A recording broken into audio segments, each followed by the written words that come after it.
अस्सलाम वालेकुम स्टूडेंट्स, हम चैप्टर नंबर 12 ज्योमेट्रिकल ऑप्टिक्स के बारे में पढ़ रहे हैं।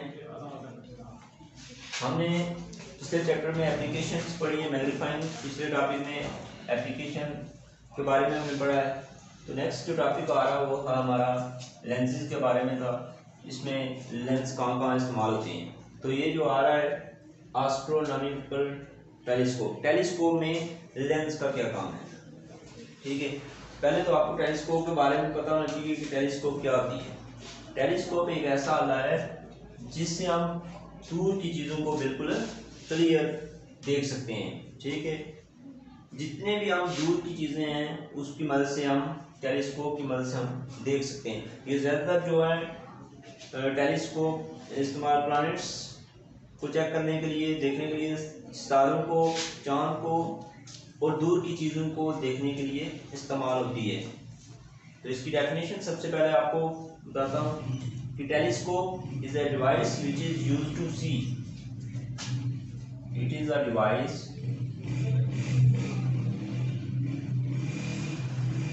विच is used to see the distinct object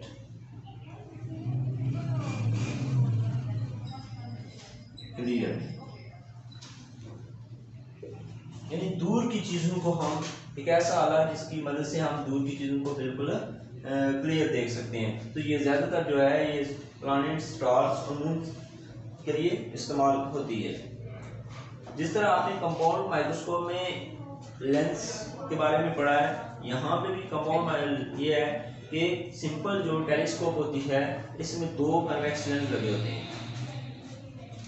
जो लेंस हमारी तरफ होता है उसको हम टुवर्ड द ऑब्जेक्ट, जिस ऑब्जेक्ट को हम जो लेंस ऑब्जेक्ट की तरफ होता है उसको हम टुवर्ड्स द ऑब्जेक्ट, उसको हम ऑब्जेक्टिव लेंस कहते हैं। इसमें दो लेंस होते हैं, कन्वेक्स लेंस, कन्वेक्स लेंस, दो लेंस इसमें लगे होते हैं। एक ऑब्जेक्टिव लेंस होता है,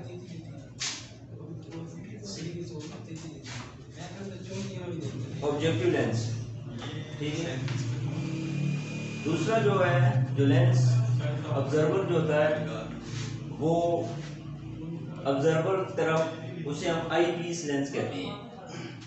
दूसरा ऑब्जर्वर की तरफ जो लेंस लगाता है जिससे वो मुशाहिदा कर रहा था वो होता है आई पीस लेंस, ठीक है। दो लेंस यहाँ पे जिसकी वजह से हमें वो ऑब्जेक्ट जो है बिल्कुल क्लियर नजर आता है। अब इन ऑब्जेक्ट को वो इस तरह से फिटिंग की जाती है ताकि जो ऑब्जेक्ट हमने नीचे रखना है उसको वो बिल्कुल क्लियर नजर आए। ज़्यादातर देखा जाए कि दूर जैसा कि चाँद, सितारे हैं, उन ऑब्जेक्ट की तरफ जब मुशाहिदा ऑब्जर्वर जो है वो टेलीस्कोप रखता है तो वो बिल्कुल हमें क्लियर नजर आती है, ठीक है।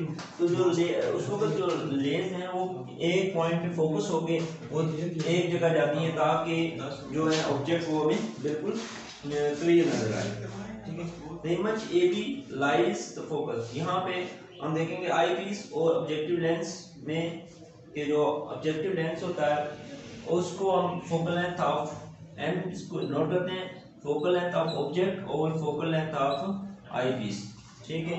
इसका फार्मूला मैग्नीफाई निकालने के लिए ये फार्मूला इसमें इस्तेमाल करते हैं हम। M is equal F naught mean focal length of object और F E focal length of I piece, ठीक है। तो ये था एस्ट्रोनॉमिकल टेलीस्कोप, ठीक है। टेलीस्कोप का ये कमाल है कि हम दूर की चीज़ों को बखूबी क्लियर, बिल्कुल मैग्नीफाई, क्लियर, वाज़ेह देख सकते हैं। तो नेक्स्ट जो आ रहा है हमारा वो है ह्यूमन आई।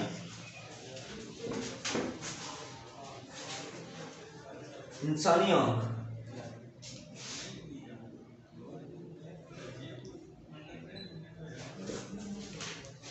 इंसानी आंख जो है ये तो आपको पता है कि is an optical instrument which is used to the seeing the clear object clearly। हम ह्यूमन आई के बारे में पढ़ रहे हैं, ठीक है। तो एक ऐसा आला है आंख जो हमें चीज़ों को देखने के लिए, समाज के लिए ये काम देती है। तो एक सबसे पहले आपको इसकी डेफिनेशन ये है कि कुदरती आला जिससे हम दूर की चीज़ों को, करीब की चीज़ों को बिल्कुल वाज़िया और क्लियर देख सकते हैं। ठीक है, इसका जो यहाँ पे हमारी आँख का जो टोटल डायमीटर होता है वो एक स्कलनुमा होता है। ठीक है, जिसका डायमीटर टोटल जो है वो 2.5 सेंटीमीटर है। ठीक है, तो यहाँ पे ह्यूमन आई जो है सिर्फ और सिर्फ जिस तरह कैमरा एक काम करता है उसी तरह ये काम करती है। जिस तरह कैमरा बिल्कुल वाज़िया में तस्वीरों को क्लियर दिख रहा है। यहाँ पे फिगर में आपको मैं दिखाता हूँ, ये देखें, ये है ह्यूमन आई। ठीक है, तो यहाँ पे अब आप देखेंगे ये हमारे पास एक स्कलनुमा है। ठीक है, यहाँ पे इसका जो टोटल डायमीटर है वो है 2.5 सेंटीमीटर। ठीक है, अब इसमें हम देखेंगे कि जो आउटर लेयर होती है वो हमारे पास जो बाहर वाली है वो हम उसे कहेंगे रेटिना। ठीक है, यहाँ पे रेटिना आपको दिखाऊं तो रेटिना ये है इसका जी, आउटर लेयर को हम रेटिना कहेंगे। ठीक है, आइरिस ये इसके पार्ट्स हैं। ठीक है, रेटिना ये है इसका अंदरूनी हिस्सा, विट्रस बॉडी जिससे आँख कवर की गई होती है। ठीक है, उसके बाद यहाँ पे हमारे जो आँख में जो है लेंसेज लगे होते हैं कुछ तरफ से। ठीक है, जो हमारे ऑब्जेक्ट को बिल्कुल क्लियर करके, वाज़िया करके दिखाती है। ठीक है, और बाहर जो है यहाँ पे हम देखें ये स्किन है, जो हमारे बाल भंवर जो होते हैं इनको हम बिल्कुल इसलिए होते हैं कि ताकि आँख में धूल शूल में ना हो। ठीक है, उसके बाद यहाँ पे आई लैश लगी होती है। ये ऊपर जो है आई लैशेस का एक कमाल होता है कि ये जो है गद्दों गुबार जो होता है ये आँख में नहीं जाने देते। ठीक है, अब देखते हैं इसमें कि एक ऐसा ट्रांसपेरेंट मेम्ब्रेन होता है बिल्कुल क्लियर और जो वाज़िया तौर पर हमें बिल्कुल क्लियर दिखाता है, उसे हम कहते हैं कार्निया। ये है जी, ये देखें बिल्कुल जो सफेद आम मिली होती है उसे हम कार्निया कहते हैं। ठीक है, ये क्या करता है कि लाइट को इंटर करता है। लाइट को इंटर करने के बाद जो है अगला प्रोसेस जो है ये फोकस करके लाइट को हमारे तक हो जाता है, जिसकी वजह से आँख जो है ऑब्जेक्ट को बिल्कुल क्लियर दिखाई देती है। इसके पीछे जो है बिल्कुल बिहाइंड द कार्निया के साथ जो है ये आइरिस होता है। ठीक है, behind the cornea circular coloured area, जो कलर्ड एरिया हमारी जो आँख काली है, नीली है, स्याह, उसे हम कहते हैं आइरिस। ठीक है, iris has a small opening at its centre to the pass light called pupal.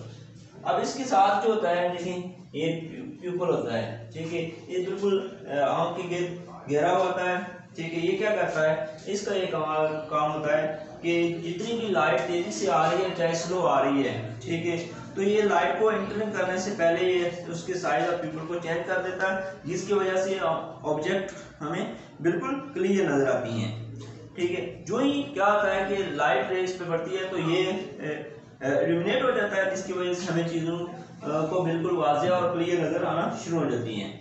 इसके जो ही हम अगर ऑब्जेक्ट को हम दूर ले जाएं कहीं तो वहाँ पे जो है इसके जो मसल्स होते हैं आइरिस के वो रिलैक्स हो जाते हैं, जिसकी वजह से हमें दूर की चीज़ें बाद दफ़ा धुंधली नजर आना शुरू हो जाती हैं। ठीक है, अब देखें यहाँ पे इसकी जो फोकल लेंथ होती है वो इससे आइरिस से उसकी कम होती है। ठीक है, अब जो रेज इसमें लेंस की तरफ आ रही होती हैं वो जो रेज होती हैं वो ज़्यादातर जो रेज हैं वो रेटिना की तरफ आ रही होती हैं। ये रेटिना है, रेटिना से होते हुए आगे आइरिस से फिर कार्निया में दाखिल होती हैं, फिर जाके हमें जो है ऑब्जेक्ट क्लियर नजर आती है। यहाँ पे देखें फोटो रिसेप्टर लगे होते हैं दो रॉड्स यानी कोन, ये रेटिना के अंदर होते हैं फोटो रिसेप्टर।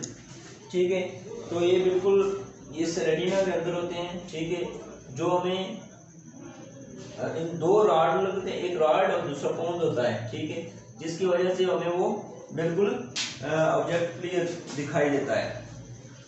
अब इसका जो है ज़्यादातर जो काम है ये आँख जो है ये ब्रेन नर्व के साथ भी इसकी एक जो नर्व है ब्रेन के साथ भी लगी होती है ताकि हमें उसके अंदरूनी अज़ा का पता चल सके।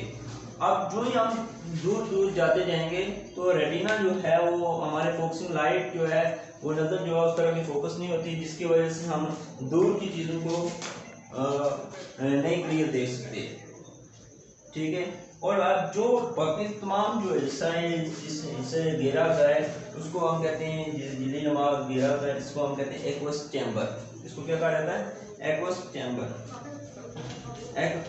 अब the space between lens and retina is filled by, अब जो आंख हमारी जो हमें भरी होती है वो है, उसका नाम है विट्रियस ट्यूमर। जो पानी या आंख में होता है आपको पता ही है कि, तो उसे हम कहते हैं विट्रियस चैम्बर। ठीक है, ये बहुत ही फ्लूइड, ये जो लिक्विड फ्लूइड आंख में भरा था उसे कहते हैं विट्रियस ट्यूमर। क्या कहते हैं? Vitreous tumour. ठीक है, विट्रियस ट्यूमर। अब आई बाल जो है आंख जो है हमारी इस तरह वो अपनी शेप जो है वो इस तरह बरकरार रखती है। अगर ये हमारे पास रेटिना खत्म हो जाए या इसका कार्निया खत्म हो जाए तो आंख हमारी बिल्कुल ज़ाया हो जाती है। ठीक है, बिल्कुल वो क्लियर नजर आती हैं। ठीक है, ये था हमारा टॉपिक ह्यूमन आई के बारे में। ठीक है, तो आपने ये टॉपिक बायो में भी आपने अच्छी तरह पढ़ा हुआ। ठीक है, तो ये आपने इसके पार्ट्स वगैरह सारा कुछ देख लेना है। ठीक है, पार्ट्स आपको पता होना चाहिए, आयरिस, कार्निया, पिपल, रेटिना, ये क्या चीज़ें हैं। ठीक है, तो इस टॉपिक में आज के टॉपिक में हमने दो चीज़ें पढ़ी हैं। ठीक है, एक तो हमने टेलीस्कोप के बारे में पढ़ा, दूसरा ह्यूमन आई के बारे में पढ़ा है। ठीक है, तो उम्मीद है कि आपको समझ आई होगी। तो अगले टॉपिक में इंशाल्लाह दोबारा मिलते हैं। अल्लाह हाफिज़।